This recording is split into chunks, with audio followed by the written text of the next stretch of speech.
Gospel of the Day. From the Gospel according to Luke, chapter 12, verses 13 to 21. Someone in the crowd said to Jesus, "Teacher, tell my brother to share the inheritance with me." He replied to him, "Friend, who appointed me as your judge and arbitrator?" Then he said to the crowd, "Take care to guard against all greed. For though one may be rich, one's life does not consist of possessions." Then he told them a parable. There was a rich man whose land produced a bountiful harvest.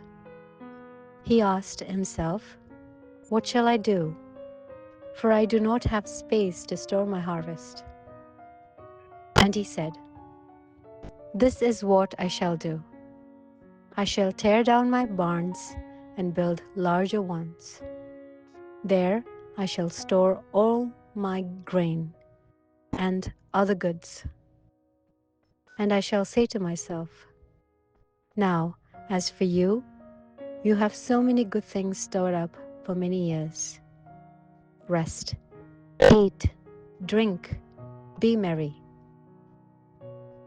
But God said to him, 'You fool, this night your life will be demanded of you, and the things you have prepared, to whom will they belong?'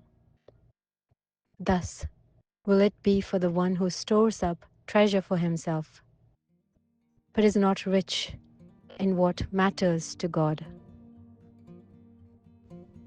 The words of the popes.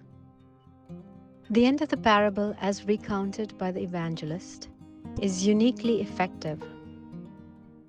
So is he who lays up treasure for himself and is not rich toward God. It is a warning which reveals the horizon towards which we are called to look. It is a case of leading a life that is fulfilled not according to a worldly manner, but rather according to the style of the gospel, to love God with all one's being and love one's neighbor as Jesus loved him, that is, in service and in giving oneself.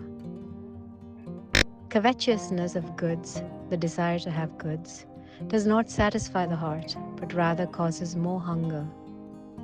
Covetousness is like those tasty candies. You take one and say, "Ah, it is so good." And then you take another, and one follows the other. Such is covetousness. It never satisfies. Be careful. Love that is understood and lived in the style of the gospel is the source of true happiness, whereas the exaggerated search for material goods and wealth is often a source of anxiety, adversity, abuse of power, war. Many wars begin from covetousness. May the Virgin Mary help us not to be attracted by forms of security that fade, but rather to be credible witnesses of the eternal values of the gospel each day.